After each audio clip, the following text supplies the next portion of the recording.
Oh, God. What caused it? Train derailed. A train derailed. That's why you shades supposed to be out here in the smoke, because that smoke's bad. The night that I was sitting on my couch, that's whenever my normal small town life changed in an instant. When the derailment happened, my son and I were very sick the night that it happened, and we were forced to leave our home very shortly afterwards. You can smell it in my house. I mean, you have to wear a mask in my house, you get sick. That's not clean. So we're in East Palestine. That's definitely not clean. We're not okay. We went from seeing symptoms in residents to long-term illness. People in East Palestine are still getting sick. They're still desperate for answers, desperate for testing. Scott Smith has previously revealed dangerous levels of dioxins and furans in the town's air, water, soil, and homes, which counters the EPA narrative that it is in fact safe to live in East Palestine. The bottom line is you don't need my testing or anyone else's to use the very simple logic that none of these health symptoms were reported by these residents prior to the Norfolk Southern derailment. And what made East Palestine different, it was like all prior 75 disasters I'd been to all in one, and here's why. Because the mixtures of chemicals. Usually I'm going into a contamination event where it's some oil, it's some diesel, it's a few chemicals, no more than a handful. But you had all these mixtures and what's called products of incomplete combustion, of which dioxins are part of. And the whole community was inundated with mixtures of chemicals. East Palestine, Ohio, I was reading about it, seeing it just like the regular general public, and I didn't know the extent of it. I was on the fence about coming to this disaster. Courtney Miller reached out to me was Twitter at the time, begging me to come test her water in the creek behind her house. And that was February 17th, 2023. And I was here on February 22nd. But when I got on the ground here, that's when things started to get very, very interesting. Within minutes of me putting my PPE, personal protective equipment, on and going to Sulphur Run Creek in Courtney's backyard, which is, I believe, right around 75 yards plus or minus from ground zero. A contractor came out of the woods, drones over my head, and this contractor said, "Who are you? What are you doing?" And this is all documented on video. You're standing on private property right now. I'm sorry, but I need to know. I have to check with my public information officer. Okay. You're on private property. I'm sorry. I asked who she was, and we figured it out later. And, well, I can't tell you who I am. We can't tell you about our testing, but I absolutely need to know who you are. So, that started the whole thing about we must have stumbled onto something that they didn't want any independent testing. And that was the beginning. And then I got the results back. Then we found dioxins.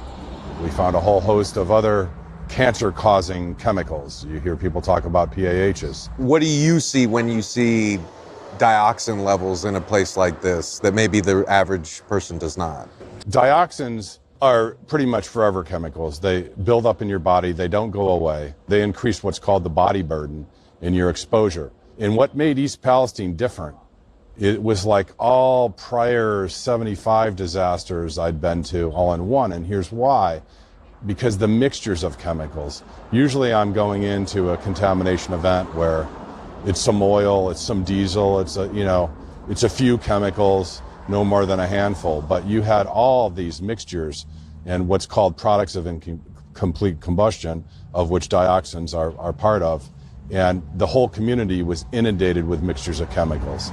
Now, why are mixtures of chemicals important? Because there are no standards for mixtures of chemicals. And then you have the EPA citing a singular exposure to a singular chemical. Meaning, for example, if you work for a company and they have a benzene spill, there's only a standard based on an exposure to that chemical, nothing else. There are no standards for mixtures of chemicals. The EPA was talking to me professionally until on or about March 17th, when I got the results and I started talking about dioxins, and I referred to dioxins and all the mixtures that can happen with them as the fentanyl of chemicals.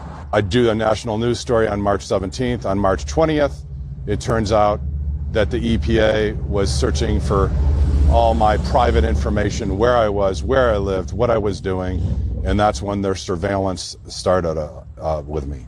They weren't testing the soil, the sediment. They weren't testing in the places I was testing for dioxins and other chemicals. And my sampling plan is pretty simple. I don't seek out testing. Residents, because I've been doing this, for 19 years in over 75 disasters, and residents were begging me, saying, hey, I live in and around Ground Zero. The EPA, Norfolk Southern, they're refusing to test my property. Please help me. So I started going to all these locations and testing where the EPA would not.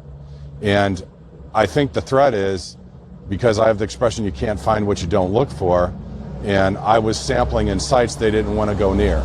Because if they don't test it, they don't have to deal with the problem and they can't find it. I'm a Government Accountability Project whistleblower.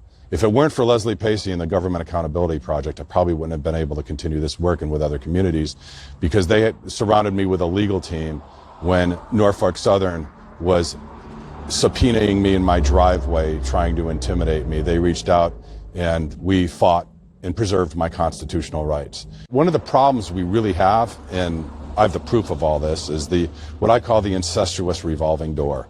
What I mean by that is ex-government employees selling out to the billion-dollar company to help in the cover-up.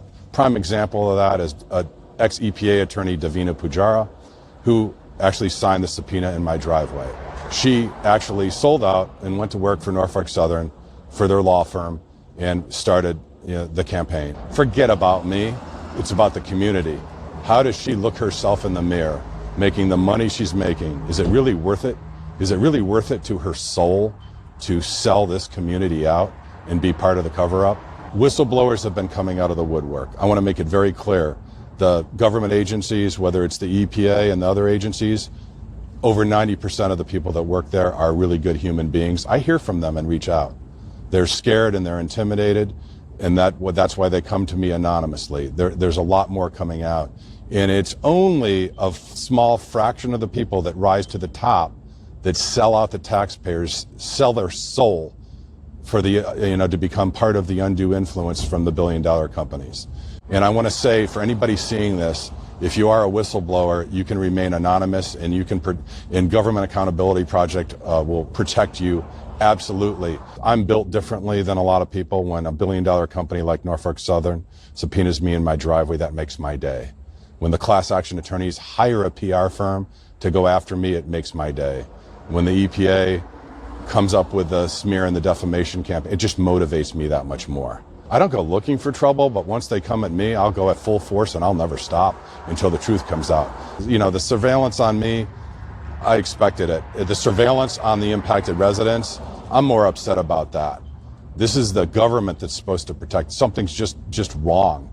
And we have an opportunity to expose this and bring everybody together once and for all for truth and justice. You have a very unique perspective, not just because of what's happened to you personally, your expertise, but as someone who has seen community after community going through toxic events like this. Could you say a little more about what makes East Palestine different, but also for folks out there, what do you want them to know about how prevalent this is across the country? Yeah, that's a great question. So East Palestine is a turning point, and I want people to know I'm seeing, as divisive as the country's been, I'm seeing something that has started in East Palestine, and when the history is written, East Palestine is going to be the turning point.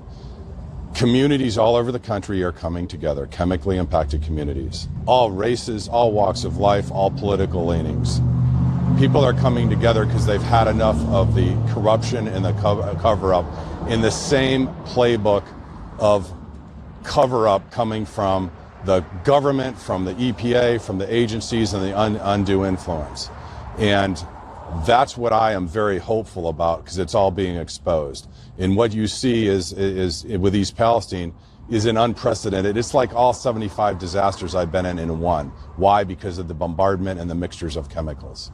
And the cover-up in East Palestine, in the evidence we've uncovered, is going to be, it's great for exposing the truth. I didn't realize Courtney was the first one who invited you out here. knowing what happened to her, is there anything you wanted to say? I want to add, Courtney Miller was a fighter, and there's no question the chemical exposure and contributed to the issues that she had and took her own life. And the attacks and the personal attacks she took in the bullying, no one should have to withstand that, and it's just plain wrong. I wouldn't know what I know. I wouldn't be connected with all these whistleblowers. If Courtney Miller doesn't reach out to me, I wouldn't be in Conyers, Georgia from the biolab explosion. I wouldn't be in Roseland, Louisiana. I wouldn't be in Piqua, Ohio. Wouldn't be in Moss Landing and all these other events. Courtney really started this, and I will never let her be forgotten because she's a fighter, and it's a very, very unfortunate situation.